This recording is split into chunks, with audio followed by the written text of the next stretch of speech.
안녕하세요. 예, 저는 한국기술개발협회 마관욱 전문위원입니다. 또 이렇게 한 달 뒤에 여러분들 앞에 섰어요. 오늘은 제가 이제 원래 이제 2017년도 3월인가 2월인가 그때 처음으로 강의했던 내용이기도 하고 그리고 또 이제 그 내용을 한번 또 되새겨보는 의미도 있고요. 그리고 우리가 이제 최근에 또 이제 4차 산업혁명에 대해서 더 집중하게 되죠. 정부에서도 어 이제 중기부를 통해서 시행하는 그 연구개발 과제 등등을 4차 산업에 중점을 두어서 하기도 합니다. 물론 여기에 여러 가지 기술들이 포함이 돼 있죠. 그래서 2020년도 아마 여기서 크게 벗어나지 않을 거다. 왜냐하면 어차피 4차 산업혁명이라는 것이 물론 이제 말하는 사람마다 차이가 좀 있지만 혁명이 이미 일어났다라고 말하는 분도 있고요. 아니면 일어나고 있다, 중이다 라고 말하는 분도 있고요. 혹은 아직은 아니다 라고 말하는 분도 있어요. 근데 뭐 사실 무엇이 맞느냐는 사실 우리한테 그닥 중요한 건 아니라고 저는 봐요. 무엇이 맞느냐가 중요한 게 아니고 중요한 것은 기술이 어떤 하나의 구조적인 형태적인 모양을 바꿨다. 기술이라는 게. 그래서 우리가 실제로 기술을 적용해서 무언가를 개발하고 만들어내는 과정 속에서 상당 부분 변화가 일어났다. 라고 보아집니다. 그리고 그것이 이미 상용화된 것도 있지만 아직 상용화되지 않고 상용화를 기다리고 있는 것도 있죠. 그리고 앞으로도 만들어야 될 것도 있고 지금도 많이 이제 연구하고 있는 분야들 중에서는 굉장히 전도유망하고 좋은 기술이 되겠지만 아직까지는 상용화되지 않아서 연구개발 단계에 있는 것들도 있습니다. 예, 뭐 이런 것들을 통틀어 볼 때 우리가 뭐 4차 산업혁명이 일어났냐 안 일어났냐를 논할 필요가 없고 제 생각에는요. 단지 이 기술의 변화가 확실히 있었고, 그 변화를, 그 트렌드를 읽어내고, 그거를 우리 기업들 자신의 기술과 제품에 접목해서 무언가 해야 된다는 거죠. 뭐 저는 뭐 그런 관점에서 봅니다. 예, 그래서 뭐 제가 오늘 제목이 물론 이제 4차 산업혁명을 정리해보자라고 이제 제목을 지어보긴 했는데, 그 4차 산업혁명이 제목입니다. 오늘 강의 제목이긴 한데 사실 4차 산업혁명 자체를 홍보하거나 알리기 위한 목적은 아니에요. 그러니까 뭐 굳이 거기에 집중하실 필요는 없다고 봅니다. 단지 지금 우리가 어디에 중점을 둬야 되는지 무엇을 바라봐야 되는지에 대한 부분만 잘 익히 알고 있으면 돼요. 자, 뭐 시작하기 전에 또 잡담을 해야죠. 오늘도 여지없이 10월의 마지막 주 금요일이 맞나요? 오늘이 다음 주인가? 이번 주인가? 제가 한번 잠깐 달려가 볼까요? 제가 원래 매달 마지막 주 금요일 날 오후에 강의를 하는 게 항상 이 철칙인데, 맞네요. 예. 오늘이 10월의 마지막 주 금요일 맞네요. 다음 주는 31일 목요일이 10월 말일이고, 금요일로는 오늘 맞네요. 자, 오늘도 저는 이렇게 여러분께 강의를 하고, 또 어딘가로 유의에 떠나서 한가로운 주말 오후와 그리고 제 자신을 되돌아보는 그런 시간을 가지려고 합니다. 자, 그에 앞서서 요즘에 참 재밌는 이슈들이 좀 있어요. 시장 안에. 뭐 재밌다라기보다는 심각하기도 하면서 한편으로는 답답하기도 하면서 또 한편으로는 안타깝기도 하면서 한편으로는 한심하기도 한 그런 모습들을 요즘 많이 보죠. 뭐 국내, 국외 다 똑같습니다. 예. 사실 뭐 국내도 뭐 그닥 편안한 상황은 아닌 것 같아요. 물론 우리가 이제 대한민국이 건국 이래로 정치 상황이 편안한 적이 있었냐라고 질문해 본다면은 별로 없었던 것 같긴 해요. 제가 뭐 이렇게 뭐 대한민국 물론 저도 이제 내일 모레면 50이고 반백년을 이제 이 땅에 살고 있고 많은 것들을 보고 자라왔지만 제가 이제 모든 것을 보진 못했잖아요. 근데 제가 아는 한도, 제가 느끼고 인지하는 한도 안에서는 사실 대한민국에서는 정치적으로 무언가가 안정되어 본 적이 단 한 번도 없었던 것 같아요. 어느 정권에 들어서도. 사실 안정되어 보인다, 안정되지 않았냐라고 말하는 부분도 있을 수 있습니다. 예, 혹 자는 그럴 수도 있죠. 그런데 한편으로 볼 때는 그게 정말 안정된 것이냐 아니면 감춰진 것이냐 가려진 것이냐에 대한 부분은 좀 다른 부분인 것 같아요. 물론 저는 정치적인 얘기를 별로 좋아하는 사람은 아니라서 정치 얘기를 하려고 하지는 않는 겁니다. 정치 얘기를 하는 것이 아니로 사실 우리 민생이나 우리 기업들의 생태 그리고 생존 그리고 결국에는 경제이잖아요. 사실 모든 것이 이제 경제와 기결되는 경우가 많습니다. 왜냐하면 그 실제로 모든 사람들, 기업뿐만이 아니라 개인도 마찬가지고요. 생존과 먹고 사는 것, 그리고 얼마나 윤택한 생활을 할 수 있겠냐, 또 내 아이들, 내 후손들을 위해서 어떤 좋은 기반을 만들어줄 수 있겠냐라는 게 굉장히 큰 관심사잖아요. 결국엔 이건 경제 논리, 경제라는 부분과 맞닥뜨릴 수밖에 없는 부분이긴 해요. 저는 여기에 사실은 좀 포인트를 두고 있어요. 정치에서 사실은 뭐 정치인들이 서로 싸우고 혹은 악유를 하고 논쟁과 반박 그리고 뭐 다툼 뭐 때로는 폭력적인 싸움도 있을 수 있다. 정치인들 사이에서는 그럴 수도 있다고 저는 봐요. 그 이유가 무엇이냐에 대한 부분은 사실 정치라는 속성을 뭐 제가 다 알지 못하지만 제가 지금 파악하고 있는 정치라는 속성은 사실 끝없는 반목이면서 또 끝없는 연합이기도 해요. 이게 참 아이러니한 부분도 있어요. 예. 이제 그런 부분이 있다고 저는 보기 때문에, 현재의 정치에서 국회의원들 뭐 국회 개정도 제대로 안 하면서 일을 하는 건지 마는 건지 어쩌고저쩌고 하는 건 뭐 한심스럽고 참 그렇긴 합니다만, 그 자체에서 정치를 제대로 하느냐 안 하느냐의 문제가 아니고 결국에는 민생을 돌보지 않고 있다는 게 중요한 거죠. 사실 그래요. 그 언론의 자유가 보장되고요. 국민의 자유, 그 헌법이 정한 법의 테두리 안에서의 보호, 그리고 정치적인 게 아니고 참 저희 치안의 안정, 그리고 군사적인 어떤 그런 강력한 군사력을 바탕으로 한 국민들의 어떤 그 심리적 안정감 이런 것들을 사실 줘야 되는 게 정치가 가져야 될 모습이긴 하죠. 근데 지금 같은 경우는 그것들 중에 어느 것도 사실은 제대로 국민들에게 안전한 마음, 편안함을 주지 못하는 게 사실입니다. 뭐 여야를 떠나서 이거는 뭐 굳이 누구라고 짚어서 말할 필요도 없이 사실 그 모든 정치인들의 현재 보여주고 있는 모습이기도 하고요. 한편으로 보자면 제가 요즘에 느끼는 거는요. 어, 과제를 이제 올해 저도 여러 개 진행을 했어요. 했는데 기업들이 입장에서는 과제 신청하고 나서 최종 판정 받기까지 참 학수고대한단 말이죠. 왜냐하면 연구 개발을 하고 자신들의 아이디어를 뭔가 이제 펼쳐 보일 수 있는 좋은 기회로 하고 싶어 하는데, 이놈의, 원래 그렇게 오래 걸렸던가요? 평소보다 한두 달은 더 걸린 것 같아요. 그것만 그런 게 아니죠. 지금 그 유망중소기업 같은 경우에는요, 9월에 발표하기로 한 게 11월까지 밀렸어요. 4월인가 5월에 신청을 받고. 음, 그리고 뭐, 저런 것도 있죠, 왜. 소상공인 특허자금 같은 경우에, 보통 소공인 특허자금 같은 경우는 거의 매달, 자금이 있었어요. 작게라도 소공인들이 실제로, 사업을 운영함에 있어서 필요한 운전자금이나 시설자금을 그래도 충분치 않아도 조금이나마 융통할 수 있는 기회가 있었는데, 올해 같은 경우에는요, 뭐 2개월에 한 번, 3개월에 한 번 그렇습니다. 어, 저는 이거는, 어, 정치 색깔의 문제냐, 아니면 정치적인 어떤 그 사상의 문제냐, 뭐, 이런 거랑 연결시키고 싶지도 않아요. 그거 전혀 관계도 없습니다. 이건 기본적으로 이 대한민국 국민들의 생존권에 대한 문제이기도 하거든요.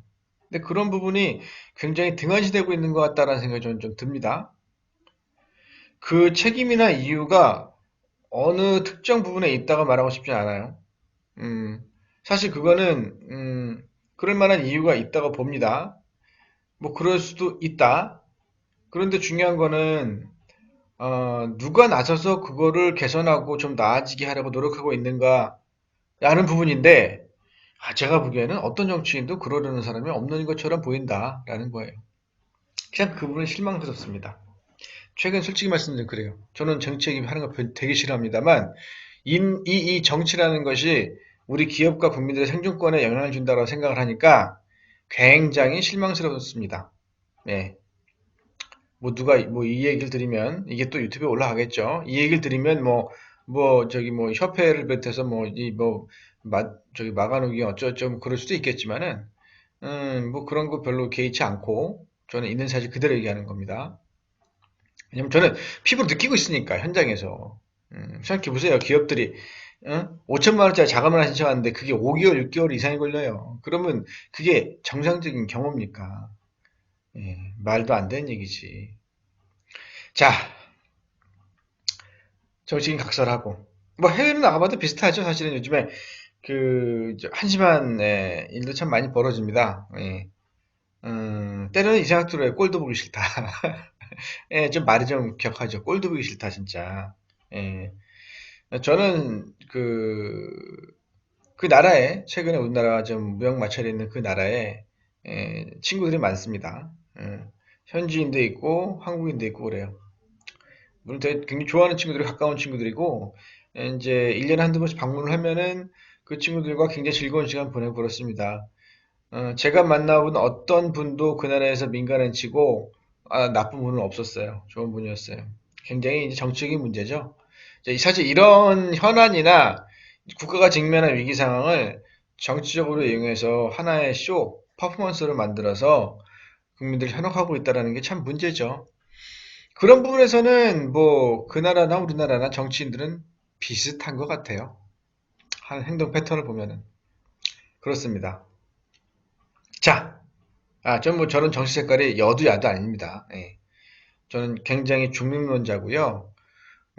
잘하고 있는 사람, 그러니까 이 민생 안정, 국민들의 살 권리, 보호받을 권리를 인정해주고 그것을 위해 노력하는 국회의원, 정치인들은 다 좋은 정치인이라고 생각합니다. 그렇지 않고 단순한 당익 또는 개인의 이익, 사사로운 어떤 감정에 의한 정치 개입 이런 게 있는 정치인은 무조건 다 나쁜 정치인이라고 봅니다. 저는 그렇습니다. 단순해요. 굉장히 좋은 정치인 있습니다. 굉장히 나쁜 정치인도 있습니다. 둘 다 공존할 수밖에 없다는 게 현실입니다. 인정하지만 최소한의 기업들의 보호받고 생존할 수 있는 권리만큼은 지켜주셔야 됩니다. 예, 대단히 중요한 거예요.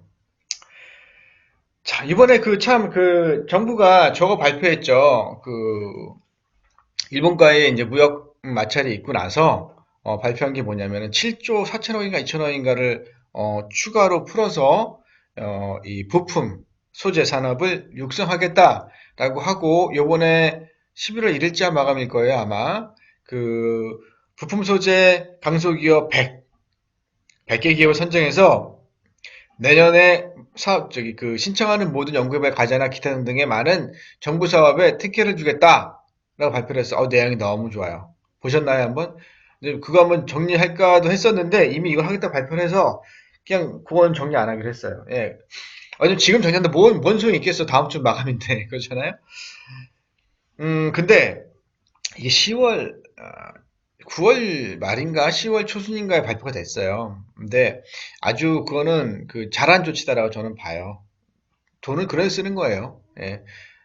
이제 목적한 대로, 목표한 바대로 돈이 정말 대한민국의 부품 소재 강소기업에 쓰여서 정말로 기술 개발, 발전, 그리고 부품과 소재 산업은, 우리가 그동안 많이 등한시했던 부분이 맞습니다. 우리가 기초과학에 대해서 등한시한 것처럼 부품 소재의 기술 개발에 관련된 부분을 많이 등한시한 게 맞아요. 근데 그걸 지금 바꿔야 돼요. 대단히 중요한 거예요. 이게 핵심 부품 소재 등이 해외 시장에 의존했을 때 벌어질 수 있는 상황이 무엇인가를 우리가 여실히 봤죠. 최근 몇 개월 사이에, 그쵸? 그러다 보니까 이건 되게 대단히 중요하고 잘한 조치이고 앞으로 이런 게 지속적으로 나오길 바란다. 예, 이게 제 의견이고요. 그리고 또 한편으로 뭐가 있냐면 각 이제 국내의 유수의 대학 기관들이 이 자연과학, 즉 기초과학에 대한 학부관리나 이런 걸 좀 등한시하는 것 같아요. 연구개발 관리 같은 것도 마찬가지고, 그거 다시 집중할 수 있게 뭔가 토양을 좀 만들어줘야 돼요. 음, 그게 사실 잘 되지 않으면, 지금 우리가 부품 소재 강소기업들을 육성하고 키우는 과정에 성공적으로 이제 나갈 수 있다 할지라도, 시간이 조금만 지나고 나면은, 결국엔 제자리에 돌아갈 수 있습니다. 기초과학이 융성하지 않으면, 기초과학이 좀 떨어지면, 그럴 수 있다라는 거죠. 그 부분도 꼭 배려를 해주십사 말씀을 드리고 싶어요. 자, 정치인이 된 것 같네. 저는 뭐 정치인 1도 관심 없는 사람입니다. 어쨌든 간에 정치에 관심이 없다라기보다는 내가 하는 일, 우리들의 민생, 우리들의 그 민생과 관련이 있는 우리 생존과 관련이 있는 얘기가 아니면 관심이 없다는 얘기예요. 자, 뭐 이게 잡담으로 16분이 지나갔네. 잡담이 아니고 중요한 얘기죠. 저도 뭐 제 의견을 피력을 했습니다. 자, 4차 산업혁명 다시 한번 볼까요? 우리가 아마 우리 많은 위원님들은 이미 다 잘 아실 거예요. 그리고 이제 이 유튜브를 방송을 보시는 분들은 다 대부분 다 아시겠지만, 사실 4차 산업혁명이라는 것이 무엇이냐를 정의 내리기가, 간단치는 않지만, 또 한편으로 볼 때 그닥 중요한 것도 아닙니다. 4차 산업이 무엇이냐를 정의를 꼭 왜 내려야 되냐, 그거는 중요하지 않다. 근데 단 이런 부분이 있어요. 뭐, 학술적인 의미에서, 혹은 어떤 산업의 한 트렌드와 부류를 나누어서 어떤 역사적인 의미를 갖게 만든다거나, 뭐, 그럴 필요는 있어요. 근데, 굳이 우리가 하는 일, 그리고 우리의 이 업과 관련돼서는 4차 산업이 어쩌고저쩌고 그런 복잡한 건 잠깐 집어던지고, 거기서 가지고 있는 기술, 그리고 우리가 활용할 수 있는 부분, 이게 뭔가를 집중하면 돼요, 사실. 그게 제일 중요합니다. 기본적으로 산업혁명이라는 거는요, 어떤 새로운 기술이 보급돼가지고 경제 체제와 사회 구조가 바뀌는 거예요. 자, 무슨 얘기냐? 과거에 영국에서 18세기에 1차 산업혁명이 일어났을 때 우리가 산업혁명이라고 말을 합니다. 왜죠? 증기관이 도입되고 방적 기술이 발달하면서 생산성의 혁혁관 변화를 이루었어요. 어마어마한 변화 이루었죠. 사람 손으로 하던 거를 기계로 자동화시켜가면서 생산성 향상에 엄청나게 큰 사건이 있었죠. 그래서 그걸 산업혁명이라고 부릅니다. 그때 부가 이동을 한번 했어요. 부가. 어디서 어디로 이동했냐? 지주와. 그리고 이제 당연히 예전에는 그때 당시에는 땅을 많이 가진 사람이 부가 있었죠. 영주. 보통 말하는 영주라는 사람, 지주들. 근데 이 사람들에서요, 사업가로 변해갔어요. 사업가, 그리고 또 일부는 자본가. 그때 그 이동이 굉장히 컸습니다. 그거를 빨리 눈치챈 지주들은 본인들의 이제 부동산이나 땅에 대한 집착을 버리고 사업적으로 눈을 돌려서 크게 성공을 했죠. 부가 이동을 했어요. 근데 참 이때 나타난 이제 이 문제점 중에 하나가 뭐였냐면요. 부익부 빈익빈이 매우 심각해졌더라. 더 심각해졌더라. 라는 거죠. 산업사회가 들어오면서 발생하게 된 사실 문제가요. 양극화 현상이 심해진다라는 게 있어요. 당시에는 어떻게 양극화 현상이 심해졌냐면 주로 이제 농업과 임업 그리고 축산업에 의존해서 생활을 하던 영국인들이 그래도 먹고 살만 했다. 예를 들어 지주나 영주에게 몸을 기대면 많이 빼앗길지언정 그래도 먹고 살만은 했다. 농사를 지으면서. 근데 산업사회가 도래하고 나서 무슨 일이 발생했냐면 지주가 땅을 팔아버리고 땅이 없어져버리고 농사질 땅이 없어져버리고 점점 어떻게 돼가요? 산업화되고 공장이 들어서고 이젠 농장이 아닌 공장에서 일해야 될 상황이 발생하는 거예요. 그게 무슨 일이 벌어집니까? 노동을 또 착취를 당하게 되죠. 임금 착취, 노동 착취. 심지어는 어린애들까지 들어가서 일을 하게 되죠. 이제 그런 일들이 벌어지면서 가난했던 사람은 여전히 더 가난해지고 부자인 사람은 아주 더 초대박 부자가 돼버리는 현상이 발생합니다. 사실 산업혁명이 가져오는 이 혁명의 시기에는 그런 게 있었어요. 지금도 마찬가지입니다. 지금도 4차 산업이 들어오면서 발생할 수 있는 문제, 부작용 중에 하나가 뭐냐? 대부분의 사람들이 꼽는 것 중에 하나가 뭐냐면 양극화 현상입니다. 양극화 현상. 즉, 기업이든 민간이든 간에 부자는 정말 좋은 기회와 투자 기회를 잡아서 부자가 더 큰 부자가 되고, 가난한 사람, 돈 있는 사람은 그 와중에 그 트렌드에 편성하지 못하면 도태돼서 결국엔 손가락 빨게 된다. 뭐 이런 얘기가 됩니다. 뭐 산업혁명이 언제 일어났고 어떻게 일어났냐에 대해서 뭐 굳이 중요하게 생각할 필요도 없습니다. 물론 역사적으로 볼 때는 저는 뭐 의미 있다고 봐요. 뭐 18세기 1차가 들어오고, 그리고 20세기 초반에 2차 산업혁명이 들어오고, 그리고 3차 혁명은 뭐 1970년대 초반에 들어왔고, 이제 오늘날은 4차 산업혁명이라고 말할 수 있다라고 말을 하고 있어요. 물론 과거의 전기기관과 수력발전을 이용한 자동화에 비교를 해봤을 때 지금 보면은 불과 몇 년 사이에요. 예, 뭐 오래됐어요. 근데 오래된 것도 아니네, 그쵸? 그다음 지금의 작금은 뭐예요? 사실 뭐 전기관이다, 수력발전이다, 이거는 이제 뭐 교과서에 나오는 얘기지 이걸 누가 쓰겠어요, 그쵸? 지금 뭐 하고 있습니까? 모든 것이 디지털화되고 초연결되고 초지능화됩니다.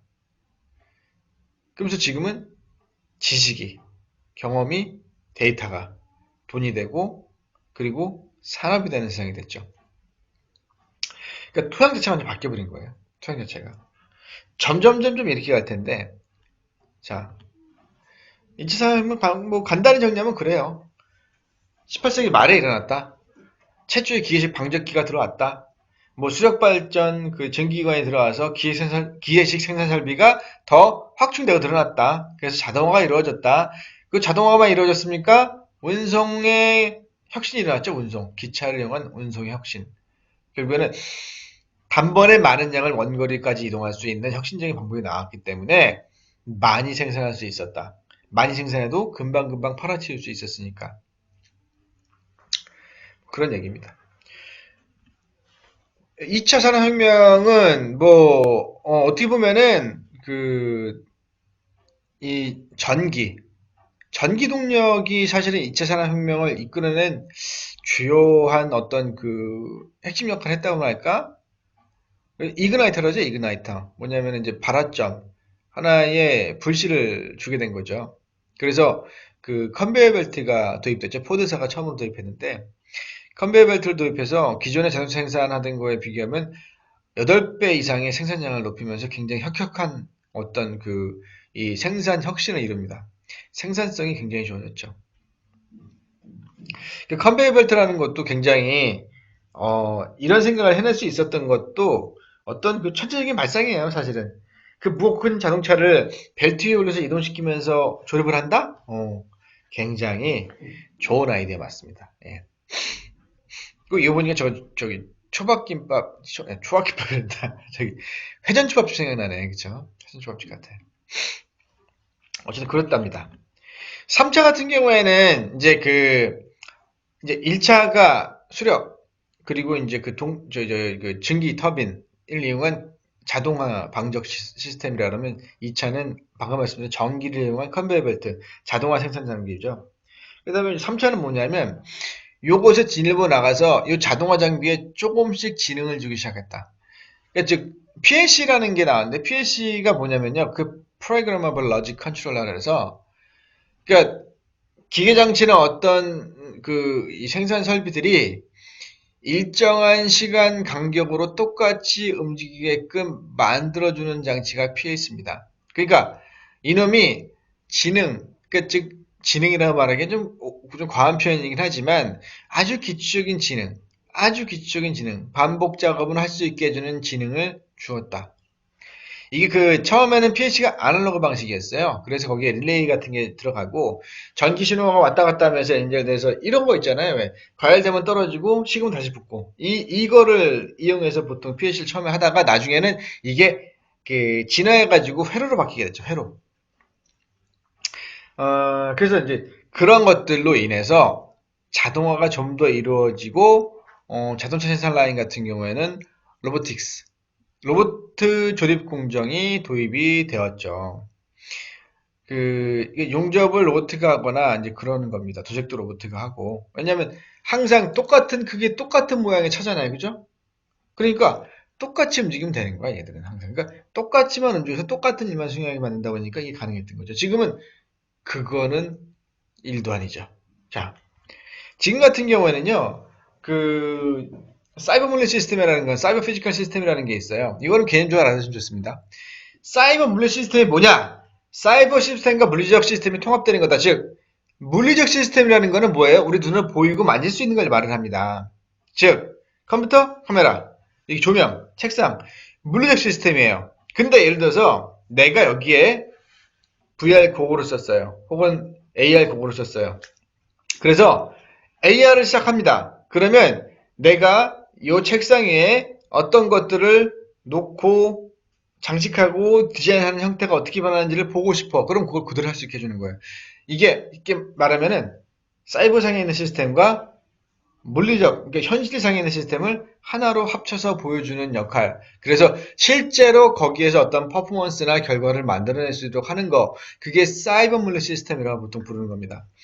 굉장히 중요한 개념이에요. 왜냐하면 이 개념이 가능해야 여러분들 흔히 아시는, 우리 많이 하는 거 있죠.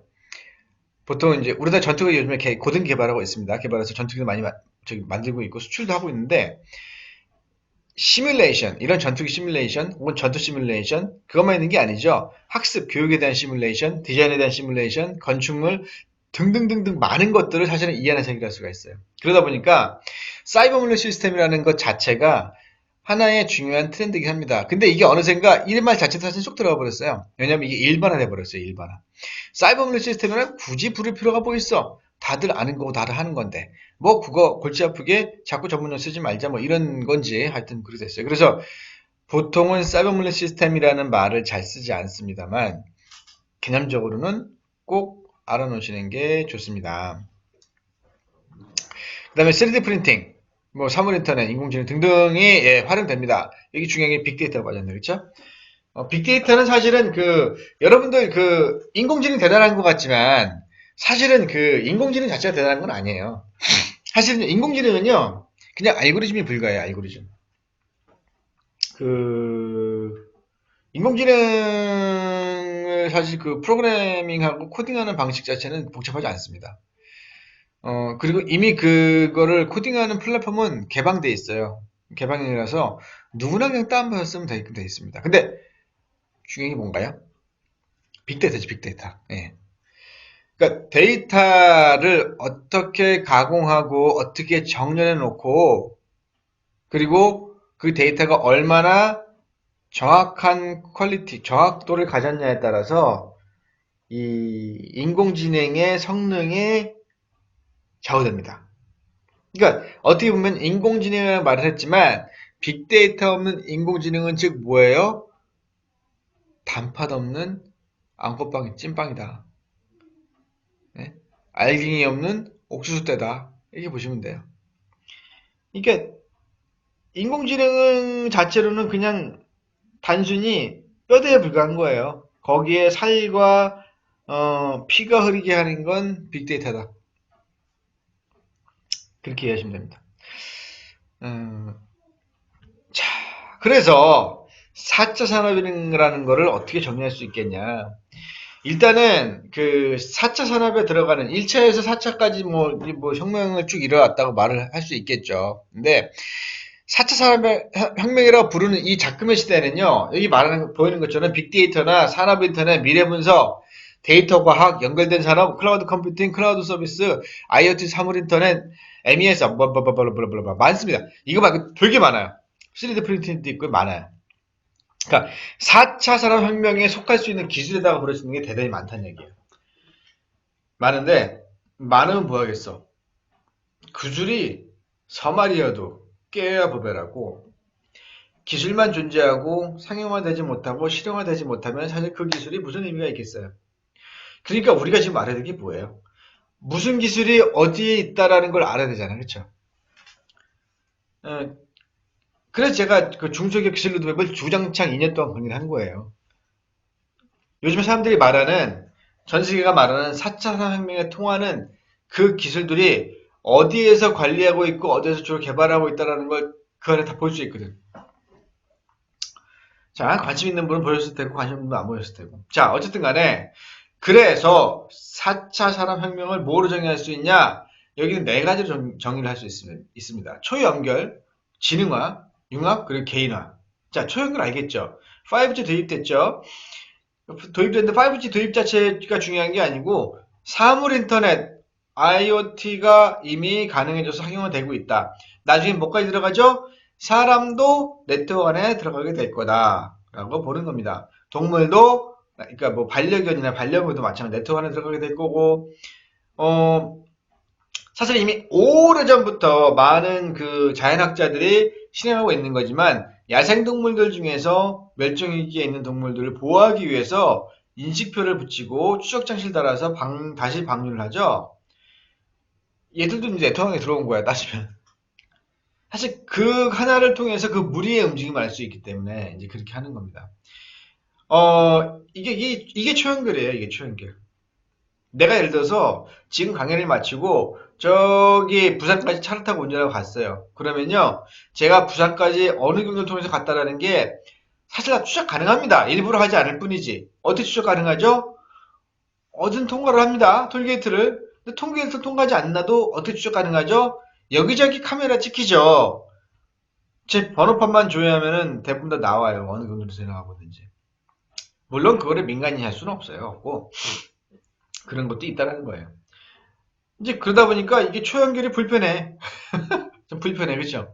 어디 바람도 못 피겠어, 예? 그죠? 뭐 바람 필요 없습니다만, 예. 뭐 바람 피우고 싶어 누가 나갔으면 좋아하겠어요, 그죠? 예. 어쨌든 간에, 지능화되고 있다 또. 뭐가 지능화되고 있죠? 사람이 더 지능화되나요? 뭐 사람은 지능이 있습니다. 때로는 개 되지만도 못한 사람도 있긴 합니다만, 지능화됩니다. 지능화된다는 게 뭐예요? 사물이 지능화된다는 얘기예요. 사물. 자동차가 지능화되고요. 비행기가 지능화되고요. 우리 집 청소기가 지능화되는 거예요. 카메라가 지능화되고. 이게 지능화예요. 자, 초연결된 놈들이 지능화되고 있어요. 갑자기 이게 떠오르지 않아요? 터미네이터의 스카이넷. 예. 거기에 보면은 이제 스카이넷의 초연결에 지능화되어 있는 놈들이 일을 저지르죠. 얘들이 뭘 합니까? 보면은 융합을 시키죠, 융합. 뭘 융합시켜요? 이 초연결과 지능화를 통해서 이 지능과 피지컬, 기계를 융합시켜서 뭘 만들어냅니까? 예, 로봇을 만들어내잖아요. 사이버그를 만들어내가지고 미래로 아니, 과거로 보내잖아요. 존 커너인가요? 죽이라고. 예. 뭐 이렇게 부르잖아요. 시리즈를 왜, 걔들을 왜, 로봇을. 이게 융합이죠, 융합. 예. 그러니까 초연결되고 지능화되고 융합된다. 융합이라는 거는 뭐 말 그대로 컨버전스, 합쳐지는 겁니다. 근데 이렇게 생각하셔야 돼요. 융합이라고 한다고 그래서 예를 들어서 지갑이 있어요. 지갑에 클립이 있습니다. 이 클립 자체만으로도 돈은 별로 없어요. 돈은 보지 마세요. 클립 자체만으로도 쓰죠. 지갑도 지갑 자체로 씁니다. 그렇죠? 그럼 지갑과 클립이 융합됐다고 볼 수 있을까요? 좀 경우가 다르긴 합니다만 진정한 의미의 사실 융합이라고 볼 수는 없어요. 근데 자, 핸드폰을 볼게요. 과거의 전화기는 통화를 하는 거였지 그 외에 다른 기능이 없었어요. 잘 나가야 문자 보내는 거죠. 카메라가 달렸어요. 과거의 카메라는 그냥 사진을 찍는 거였어요. 근데 지금은 어떻게 됐나요? 카메라가 통신을 하죠. 즉 통신과 카메라라는 게 융합되어 있는 상태예요. 통화합니다. 통화하면서 뭐 하죠? 얼굴 보고 통화합니다. 페이스톡 이런 거 하죠.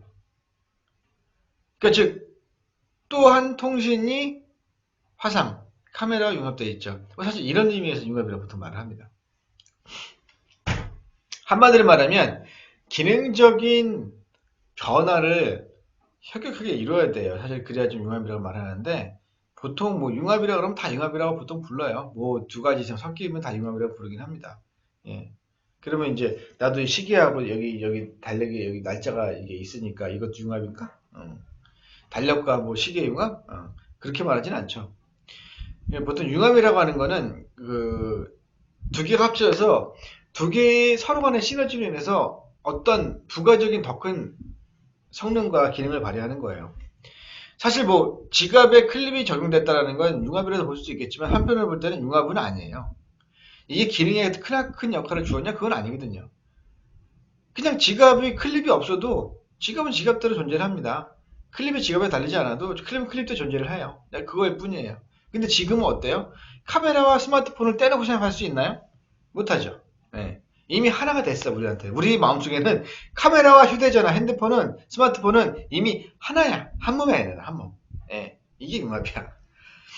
자, 그 개인화라는 게 있어, 개인화. 개인화는 뭘 말하냐? 요즘에 한참 뜨는 산업이 있습니다. 뭡니까? 개인 미디어. 개인 미디어입니다. 개인 미디어. 이것도 아프리카 이것도 개인 미디어죠. 나중에 또 다른 개인 미디어는 유튜브에 올리죠. 그리고 또 인스타그램 있죠. 페이스북 있죠. 지금은 SNS 자체의 기능에서 뭐예요? 소셜 네트워크. 예? 그 서비스. 소셜 네트워크가 SNS입니다. 사회적 망을 구성하는 거라고 보통 말합니다. 지금은 이게 굉장히 중요한 비즈니스 플랫폼이죠.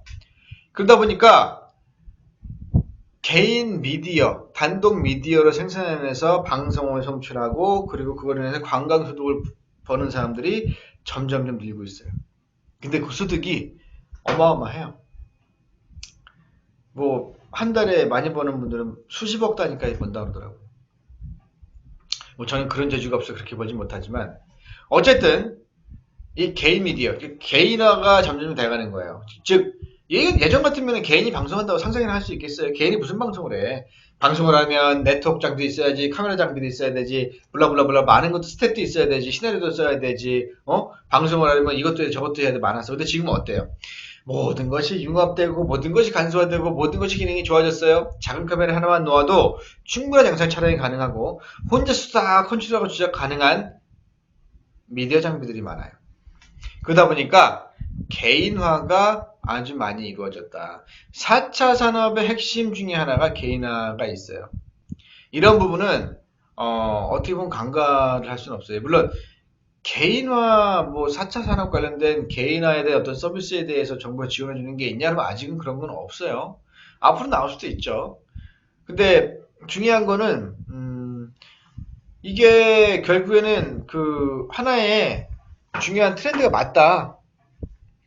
개인화돼 가는 게 크고 좋게 만드는 것도 필요하지만 개인화로 아주 경쟁력 있고 경제적이면서 효과는 극대화시키는 방법들도 많이 있다. 그런 얘기입니다. 자, 4차 산업혁명이라고 이제 보통 많이들 부르니까 그럼 그 배경에 뭐가 있니? 하고 이제 살펴봤어요. 근데 2011년도에 독일에서 인더스트리 4.0이라는 거를 시도를 해서 지금 잘 성공적으로 지금 진행이 되고 있습니다. 사실 이게 태동이다라고 보기도 해요. 왜냐하면 이때 당시에 무엇을 했냐면 해외에 있던 아디다스 생산기지를 독일 본토로 불러오면서 전 라인을 자동화를 시켰거든요. 그러면서 5명이서 5만 킬러 신발을 만들어내는 신화를 창조하죠. 5명은 신발을 만드는 일 전혀 하지 않습니다. 자동화 기계를 돌보는 일만 하죠. 뭐 뭐죠? 그 스피드 팩토리, 아디다스 스피드 팩토리를 찾아보시면 유튜브 찾아보시면 나와요. 영상 뭐 보시면 되고요. 아주 그 인상 깊게 나와 있습니다. 그래서 한번 보도록 하세요. 그리고 이제 이게 사실은 이 당시에 그러니까 독일이 시작한 것도 있지만 사실 이제 미국 같은 경우에도 이런 부분에 있어서는 독일에 뒤치지 않으려고 노력을 많이 했어요. 그 독일은 원래 전통적으로 기계 강국입니다. 그리고 하드웨어에 강한 나라예요. 그러니까 튼튼하고 잘 만드는 거 이건 독일을 따라갈 나라가 없죠. 사실은 이건 세계대전 때부터도 이미 독일은 유명했어요. 티거 탱크, 탱크인데 타이거 탱크라고 부르죠. 티거 탱크도 그렇고요. 뭐 팬더도 그렇고 사실 그 독일의 무기를 연합군의 무기가 따라잡긴 거의 힘들었었습니다. 그 다음에 미국 같은 경우에는 이제 독일의 어떤 이런 부분에 대해서 좀 경계를 하죠. 위기감을 갖고서 미국은 무엇에 집중합니까? 소프트웨어에 집중하게 됩니다. 그래서 플랫폼 비즈니스를 육성하고 더 크게 번창시키죠. 그렇게 해서 태어나고 혁신을 거듭해서 많이 발전한 회사들이 애플, 구글, 페이스북 이런 회사들이에요. 이런 회사들이 미국의 어떤 4차 산업의 배경에 있어서 플랫폼 비즈니스를 굉장히 크게 부흥시킨 이제 그 기업들이 많죠. 지금은 어떻게 보면 하드웨어보다는 어떻게 보면 이제 바뀌었죠 이미 그렇게 생산 위주의 생산 그러니까 기계를 돌려서 뭔가를 만들어내야 되는 그런 위주의 그 비즈니스보다는요 그러니까 소프트웨어 기반의 플랫폼 비즈니스가 더 대세입니다. 왜냐하면 이 생산 제조라는 거는요 이 플랫폼에 종속될 수밖에 없는 구조예요. 왜냐하면 제조를 하면서 플랫폼을 동시에 가지면 모를까? 그래서 판매와 마케팅 모든 관리를 본인이 직접 한다라면 할 수 있겠지만 보통은 제조하는 기업들은 제조만 하고 싶어 하죠. 이제 그 규모의 공제를 이루고 싶어 해요. 자기들이 굳이 자기들이 부족한 역량에 돈을 쏟아부어서 뭐 하기보다는 잘하는 걸 더 잘하자라는 쪽하고 판매는 잘하는 쪽에 다 맡기자인데 결국에는 물건을 잘 파는 사람이 왕이 됩니다. 잘 파는 쪽이 왕이 돼요. 근데 요즘에 어떻게 물건 파나요? 온라인 마케팅이나 이제 그 인터넷 비즈니스, 인터넷 쇼핑몰 같은 거 보면은요, 대부분 사람들이 온라인 구매하죠. 오프라인 매장 가서 사는 사람 많지 않아요? 물론 백화점, 마트 가면 많이들 삽니다만, 이제 그들이 예를 들어서 이 오프라인 시장의 소비자를 대표하는 사람들이라고 친다면, 온라인 시장에서의 소비자를 대표하는 사람들은 눈에 보이지 않지만 어마어마하게 많은 겁니다. 그러다 보니까 결국 플랫폼을 소유하고 이 플랫폼을 잘 운영하고 여기에 어떤 것을 어떤 콘텐츠를 유효적절하게 올려놓느냐가 플랫폼의 상표를 좌우를 하죠. 이미 플랫폼 비즈니스 성공한 기업들은 많이 있습니다. 대한민국도 사실 온라인 쇼핑몰 천국이기도 하고 이 온라인 쇼핑몰에서도 성공적인 분들이 많이 나오고 있어요. 이 많이 팽창을 했기 때문에 이제 신규 시장이 들어오긴 좀 어렵긴 하지만 지금도 여전히 새로운 신규 온라인 쇼핑몰들이 태어나고 있죠. 아직까지는 시장은 있다라고 저는 개인적으로 봅니다. 근데 이제 어떤 부분의 시장을 파느냐 이제 그런 게 문제예요. 그래서 4차 산업의 특징이 이렇다. 그냥 초연결성이고 초진행화되어 있고 상호 연결되어 있어가지고 이제 초고진행화 사양이 된다. 즉 플랫폼 서비스가 대세다라는 거예요. 과거에는 제조업자가 플랫폼 공급자보다 컸으나 지금은 플랫폼 공급자가 제조업자보다 훨씬 커지고 있고 주요한 역할을 하고 있다라는 얘기입니다. 자, 그러면 4차 산업 관련돼서 해외에는 무엇을 하고 있나? 한번 볼까요? 우리도 뭐 하고 있는 게 있지만 해외는 뭐 독일 같은 경우에는 이미 2011년도에 말씀드렸어요. 인더스트리 4.0을 기초로 해서 이미 플랫폼 설립에 스마트 공장 설립 이제 구축을 이미 했고 확대시켜 나가고 있죠. 미국도 마찬가지입니다. 미국은 이제 하드웨어적인 측면보다는 소프트웨어적인 측면, 그러니까 즉 미국이 소프트웨어에 강하기 때문에 소프트웨어적인 측면을 더 부각시켜서 인공지능의 개발과 그걸 상용화시키는 게 박차를 더 가고 있죠. 일본 로봇. 뭐 최근에 이제 회자되기는 그렇습니다. 일본의 그 로봇 혁명을 이룬 건 맞아요. 일본이 그 아시모라는 로봇 같은 게 굉장히 자연스럽게 움직이죠. 그거 말고도 이제 가장 더 인간에 가까운 형태의 로봇을 만들고 있는데 굉장히 잘 걷고요. 잘 뛰고요. 행동도 자유롭고 맞습니다. 근데 하나의 회의로는 뭐냐면은 일본의 인공지능 산업이 실제보다는 너무 부풀려져 있다. 과대평가되어 있어서 실제로 일본이 인공지능을 이용해서 무언가를 할 수 있는 기반은 매우 약하다라고 말하는 것도 있습니다. 가보지 않아서 알 수는 없어요. 근데 어떻게 보면은 상대적으로 그래 볼 수도 있어요. 미국 같은 경우에 인공지능에 있어서는 거의 원탑이죠. 세계 글로벌 원탑입니다. 그래서 독보적인 존재이고요. 사실 우리도 중국도 인공지능에 굉장히 이제 그 개발에 박차를 가하고 있는 게 맞고요. 중국 같은 경우는 ICT 기반의 제조업 발전을 목표로 하고 있다. 그 제조는 중국은 이제 세계 공장이라는 부분을 타이틀을 놓고 싶지는 않은 것 같아요. 그러다 보니까 그 인포메이션 커뮤니케이션 테크놀로지 즉 정보 통신 기술을 기반으로 해서 제조업 발전 목표를 한다. 결국에는 독일이 얘기하고 있는 인더스트리 4.0과 같은 맥락이 될 거다라는 거죠. 여기서 이 네 개 나라들 세계 4대 주요국이 얘기하는 게 뭐예요? 소프트웨어 플랫폼 하고요, 스마트 공장 하고요, 인공지능 로봇, 저출산 고령화, 그리고 ICT 기반의 제조 기술을 한다. 이게 사실 핵심이에요. 저출산 고령화가 주는 영향이 사실 여기에도 있어요. 왜냐하면 일할 사람이 줄어듭니다. 심각하죠? 일본 같은 경우가 지금 볼 때는 가장 심각한 나라 중 하나인데 우리도 심각해지고 있죠. 너무 애들 안 낳아. 좀 낳으세요 좀. 결혼하고 물론 부부가 행복하고 편안하게 여성 사는 것도 좋지만 아이들을 나와서 기르다 보면 힘들 일 많습니다. 맞습니다. 교육비도 많이 들고요. 양육비 많이 듭니다. 그래서 솔직히 말씀드리면요.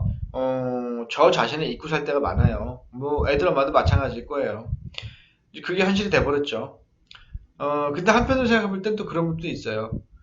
아이들이 가지고 있는 그 힐링 효과? 네. 나보면 알아요. 굳이 뭐 내가 나라 말아 잔소리할 필요는 없겠네. 나보면 알아요. 근데 뭐 낳기 싫으면 낳지 마시고. 예, 저는 뭐 낳아보시라라고, 이렇게 좀, 예, 권하는 편이고요. 뭐 사실 뭐 낳지 않을 거면 결혼하지 마세요. 결혼을 왜 해요? 그냥 혼자 즐기면서 하면 되지 뭐. 저는 그것도 나쁘다고 보진 않아요. 반드시 결혼해야 되는 것이냐? 그렇지는 않다고 봐요. 또 결혼해야만 애를 낳을 수 있냐? 그것도 아니라고 봐요. 결혼 안 해도 애랑 살 수 있지 뭐. 그쵸? 내가 너무 개방적인가요? 예.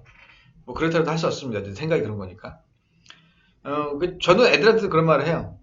뭐 과한 얘기를 하진 않지만 결혼이 전부는 아니고 네가 네 인생을 책임지고 네 스스로 행복할 수 있다면 굳이 결혼을 하려고 노력할 필요는 없다. 아빠는 엄마를 행복하게 해줘 결혼하지 마라. 네가 행복할 때 결혼해라 보통 말을 합니다.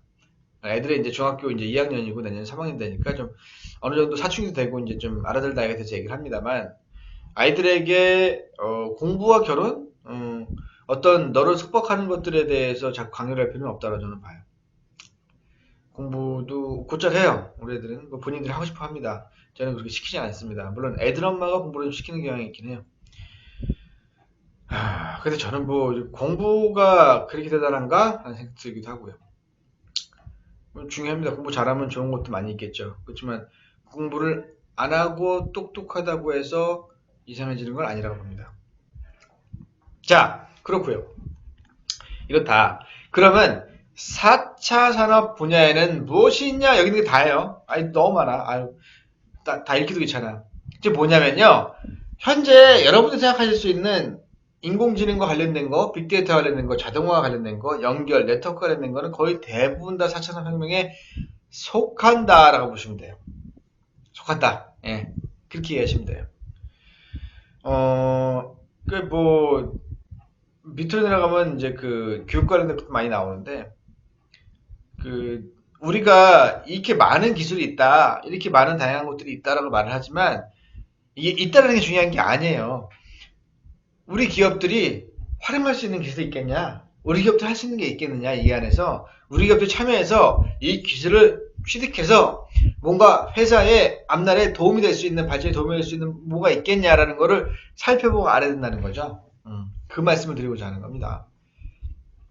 그래서 공부하고 살펴보라는 얘기예요. 기업들 제안해야 되겠죠. 제안해야 되겠죠. 제안을 해야죠.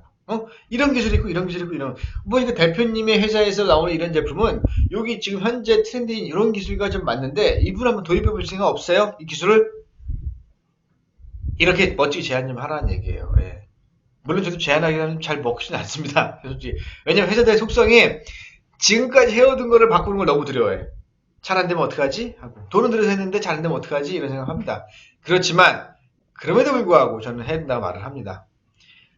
정말 회사가 존속하고 오래가는 튼튼한 회사 만들고 싶으면 꼭 하셔야 됩니다라고 말을 해요. 따르는 기업도 있고 안 따르는 기업도 있어요. 요거는 뭐 2017년도 기사긴 해요. 정부가 이 4차 산업 관련해가지고 기술 개발을 위해서 12조를 풀겠다. 이게 이제 그때 당시에는 이제 스마트 그리드, 신재생 에너지, 에너지 저장 장치, 스마트 공장, 3세대 고성능 전기차 배터리, 복합 신약 등등등에 투자를 하겠다라고 했어요. 이런 게 있었고요. 그리고 주요 기업의 신상품 출시 계획안이라서 이건 좀 시간이 지난 거긴 합니다. 근데 여기 있는 내용들대로 대부분 다 하고 있어요. 보세요. 카이 초음속 고등 이게 2017년인가 10년도 자료인데 초음속 고등훈련기 T50 수출형 개발 사업을 하겠다. 지금 엄청나게 많이 만들어 수출하고 있죠. 실제로 잘하고 있어요. 공중기구도 가능하게 만들려고 하고 됐나? 하고 있는 것 같아요. 예. 이게 잘하고 있죠. 테코인 같은 경우에는 이제 5kg급 협동로봇을 만들려고 했는데, 요거는 뭐 진행되고 있는 것 같긴 해요. 근데 어떻게 보면 요즘엔 좀 그 무기 생산 쪽에 더 집중하는 것 같긴 해요. 무기 자동화 쪽에 좀 집중하는 것 같습니다. 실제 좋은 무기 많이 나오죠, 우리나라에.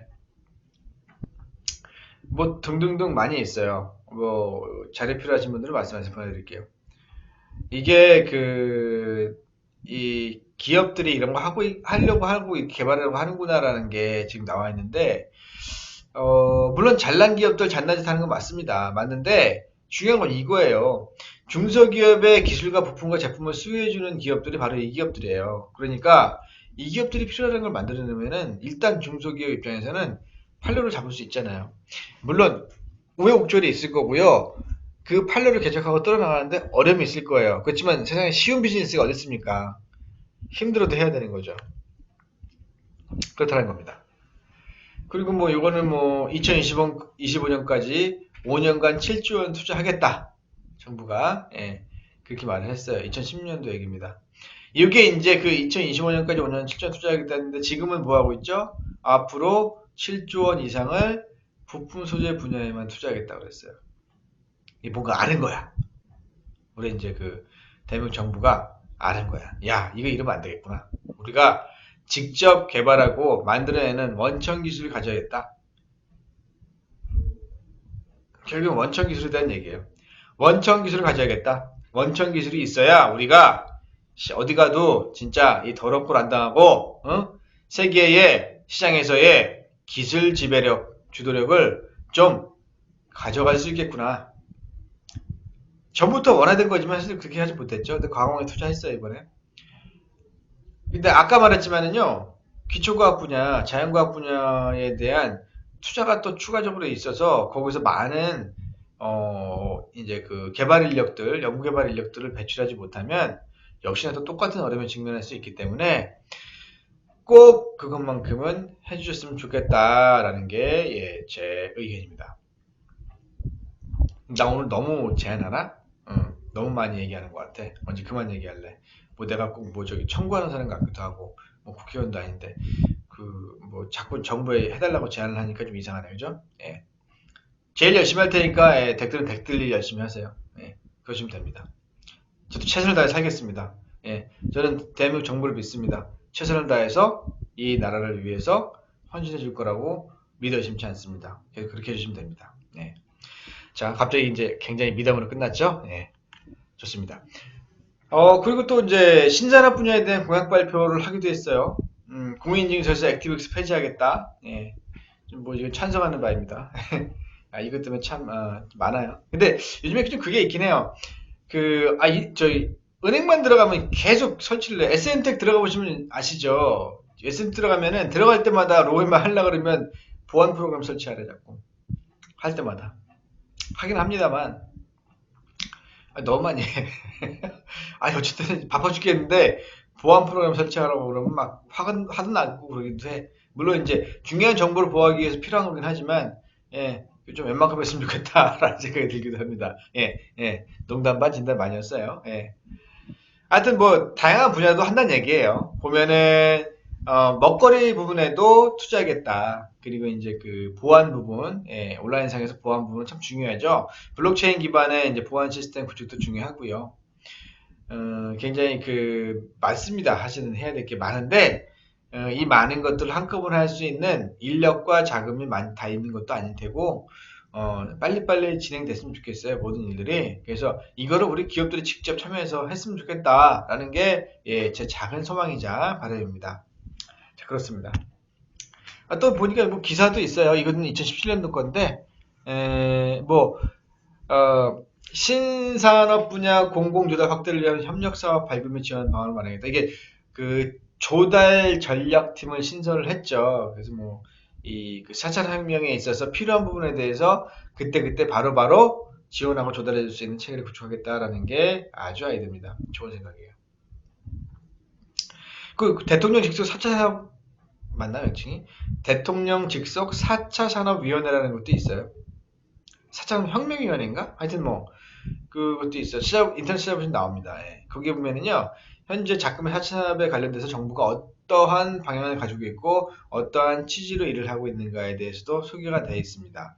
각 산업 분야별로 뭐 아주 세세하게라고 말할 수는 없지만 비교적 디테일하게 나와 있으니까 궁금하신 분들 꼭 보시고요. 기업들한테 이런 정보 자꾸 주세요. 들어가 보라고. 사실 100개의 기업이 있다면요. 내가 100개의 기업을 관리한다면요. 100개의 기업을 다 살릴 수는 없어요. 똑같은 정보를 주어도요.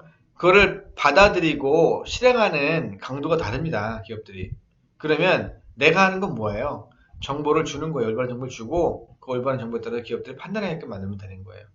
그 다음에 공은 기업에게 있는 거죠. 기업이 만약에 난 과감하게 4차 산업에 투자하고 도전해 보겠어. 뭔가 우리 기업도 혁신이 이루겠어. 아, 죄송합니다. 에어컨 좀 껐으면 좋겠어. 코가 매워 자꾸. 목도 마르고 목도 아파. 자, 어쨌든 그런 기업이 있다면 적극 도와줘야 되는 거예요. 근데 감이 없어. 아예 몰라 나는 모르겠고 나는 있는 거나 잘할래. 라는 기업은 딱 거기까지만 도와주면 되는 거예요. 모든 기업에서 똑같이 할 수는 없어요. 그죠? 그리고 기업마다 영향이 틀리잖아요.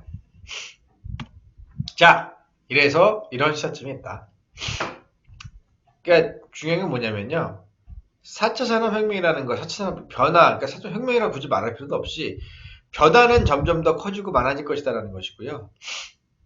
여기에 편승하지 않으면, 이쪽에 눈을 기울이지 않으면 좀 도태될 거다. 물론 이제 4차 산업혁명이라는 어떤 그런 최첨단의 기술들이나 그런 것 개념들이 필요 없는 업도 있어요. 그런데 굳이 뭐 이런 거 신경 쓸 필요는 없습니다. 그렇지만 무언가 하나라도 걸쳐 있는 곳이라면 신경 쓸 필요는 있죠. 이게 그 하나의 그 회의론 중에 하나인데, 이게 중소 중견 제조기업 도태되고 생존 큰 어려움이 생길 거다. 즉 양극화 현상이 심화된다라는 거에 대한 부분에 대해서는 논란의 여지가 없어요. 사실 대부분이 다 이제 동의하고 있는 부분이긴 합니다. 이런 부분을 어떻게 골고루 분배될 수 있는가? 부도 마찬가지지만 기술도 마찬가지고요. 사업의 기회나 이제 그런 것들도 골고루 분배되는 그런 어떤 현실적이고 지혜로운 정책과 대책이 좀 필요하겠죠. 자, 오늘 준비한 강의는 여기까지입니다. 오늘 이제 뭐 위원님들 뭐 아무도 안 들어주긴 했는데, 뭐 저는 뭐 들어오시든 안 들어오시든 이제 강의는 합니다. 그대로 할 거고요. 자세가 좀 안 좋네. 앞으로도 뭐 이런 식의 강의는 계속 될 겁니다. 예. 그리고 이제 가끔은 이제 어떤 종류의 강의를 했으면 좋겠다라고 이렇게 하시는 분들이 계시는데, 그런 거 제안 잡혀 주셨으면 좋겠어요. 그러면 저도 이제 그 방향을 좀 잡을 수가 있겠거든요. 그래서 어떤 강의를 해야겠다, 어떤 부분을 공부를 좀 해야겠다라는 걸 저도 이제 또 자각하게 되고, 그러니까. 예. 자, 어쨌든, 기분 좋은 금요일 오후네요. 이제 이거 끝나면 저 오늘 하루 일정이 끝이에요. 끝. 이거 끝나고 사라지면 됩니다. 연기점이 사라져서, 예. 아무의 눈에도 띄지 않게끔 숨어 있다가 월요일날 아침에 뿅 하고 나타납니다. 예. 저는 그렇습니다, 보통. 여러분들도요, 힐링하고 아주 편안함이 넘치는 주말 되시고요. 그리고 자유와 분방함과, 그리고 행복과 해피니스, 같은 말인가요? 알코올이 넘치는, 예, 그런 불금 주말 보내시기 바라겠습니다. 저는 이만 물러가도록 하겠습니다. 감사합니다. 안녕히 계세요.